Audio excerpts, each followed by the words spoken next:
이야기를 풀어내는 시간 시작합니다. 결혼 5년 차, 저와 남편은 아이 없는 신혼처럼 살고 있었어요.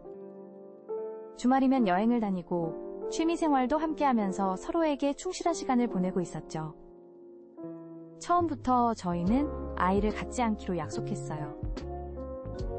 제가 일을 정말 사랑하거든요. 대학원에서 연구하면서 박사과정까지 마치고 지금은 제약회사에서 신약개발연구원으로 일하고 있어요. 밤늦게까지 실험하고 주말에도 종종 출근해야 하는 생활이 힘들다고 느낀 적이 한 번도 없었죠. 남편도 저를 이해해줬어요. 오히려 아이가 생기면 제 커리어에 방해가 될까봐 더 걱정하더라고요. 결혼할 때도 아이 없이 살자는 제 의견에 흔쾌히 동의했죠. 그런데 6개월 전 시동생 부부가 아이를 낳았어요.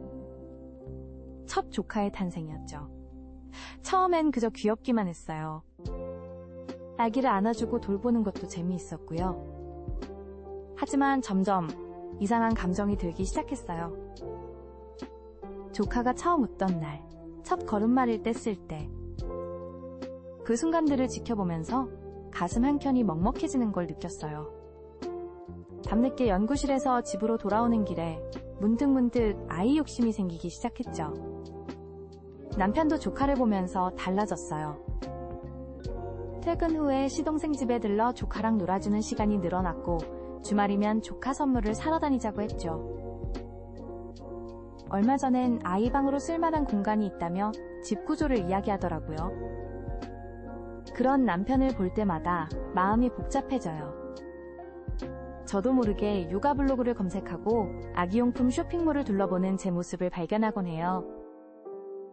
하지만 현실적인 고민이 밀려와요.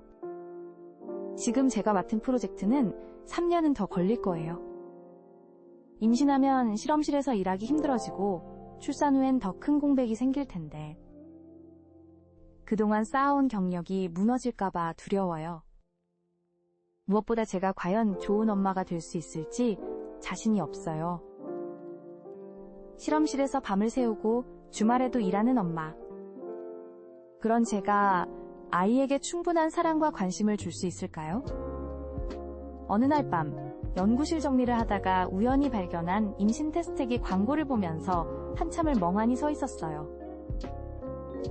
그때 핸드폰이 울렸는데 시어머니였어요. 늦은 시간에 걸려온 전화를 받자마자 눈물이 터져나왔죠. 시어머니는 제 흐느낌을 듣고는 한참을 아무 말씀도 안 하시더니 조심스레 말을 꺼내셨어요. 남편이 요즘 많이 힘들어한다고. 조카를 보면서 마음이 흔들린다고 시어머니께 털어놨다네요. 그 말을 듣는 순간 가슴이 찢어지는 것 같았어요.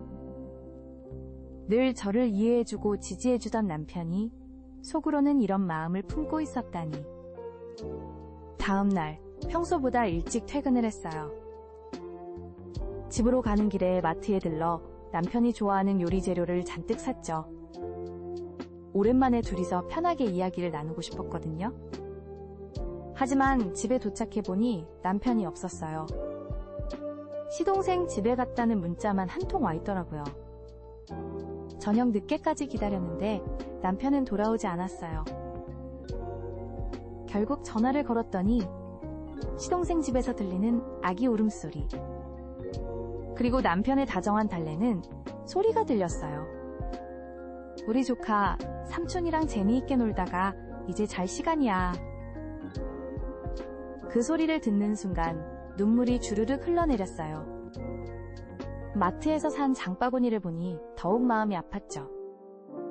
냉장고에 넣어둔 식재료들이 마치 제 죄책감처럼 차갑게 식어가고 있었어요. 다음 날도 그 다음 날도 남편은 퇴근하고 곧장 시동생 집으로 갔어요. 주말에도 조카와 놀아준다며 하루 종일 집을 비웠죠. 우리 둘만의 시간은 점점 줄어들었고 대화도 줄어들었어요. 그러던 어느 날 연구실에서 중요한 실험 중에 어지러움을 느꼈어요. 순간 온 세상이 빙글빙글 도는 것 같더니 그대로 쓰러져 버렸죠. 동료들이 놀라서 병원으로 데려갔는데 검사 결과를 받아든 순간 온몸이 얼어붙는 것 같았어요. 임신 8주. 그동안 바쁘다는 핑계로 몸의 변화도 제대로 못 느꼈던 거예요.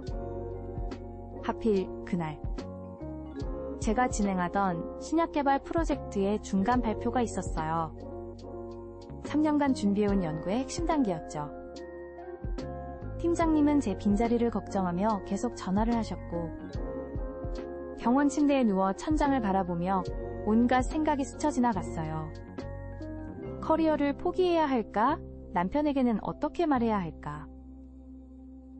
내가 과연 이 아이를 제대로 키울 수 있을까?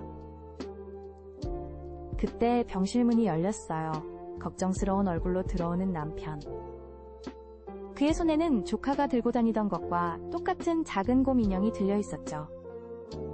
우리의 시선이 마주친 그 순간, 남편은 아무 말도 없이 제 곁에 앉았어요. 한참을 침묵하다가 조심스레 제 손을 잡더니 떨리는 목소리로 말했죠.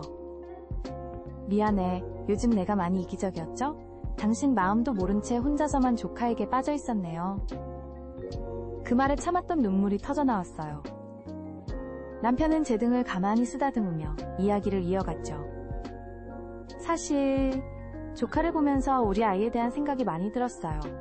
하지만 당신의 꿈을 방해하고 싶지 않아서 말하지 못했죠. 그러다 점점 시동생 집으로 도망치듯 가게 됐어요. 남편의 진심 어린 고백을 들으며 저도 제 마음을 털어놨어요. 조카를 보면서 느꼈던 복잡한 감정들, 일과 육아 사이에서의 고민들, 그동안 혼자서만 끌어안고 있던 이야기를 모두 꺼내놓았죠. 그때 남편이 제 배를 조심스레 바라보며 물었어요. 지금 우리 아이가 여기 있다고 하면 어떻게 하고 싶어요? 잠시 생각에 잠겼다가 대답했어요. 사실 너무 두려워요. 하지만 이제는 알 것 같아요. 완벽한 준비란 없다는 걸. 그리고 우리가 함께라면 이 두려움도 이겨낼 수 있을 것 같아요. 그리고는 주머니에서 꼬깃꼬깃한 종이를 꺼내더니 제게 보여줬죠. 놀랍게도 그건 육아휴직 신청서였어요. 당신이 연구에 복귀할 때까지 내가 아이를 돌볼게요. 당신의 꿈을 포기하게 하고 싶지 않아요. 우리 함께 최선을 다해보는 거 어때요?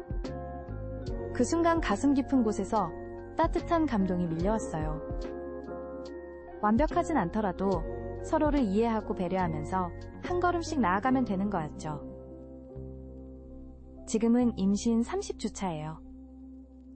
회사에선 제가 출산 후에도 연구를 이어갈 수 있도록 시간제 근무와 재택근무를 병행하는 방안을 마련해줬어요. 남편은 벌써부터 육아 서적을 찾아보며 준비를 하고 있죠.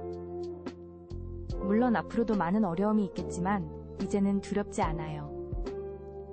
서로의 꿈을 존중하면서 함께 성장해 나갈 수 있다는 걸 알게 됐으니까요. 여러분은 어떠셨나요? 비슷한 사연이 있다면 댓글로 함께 나눠주세요.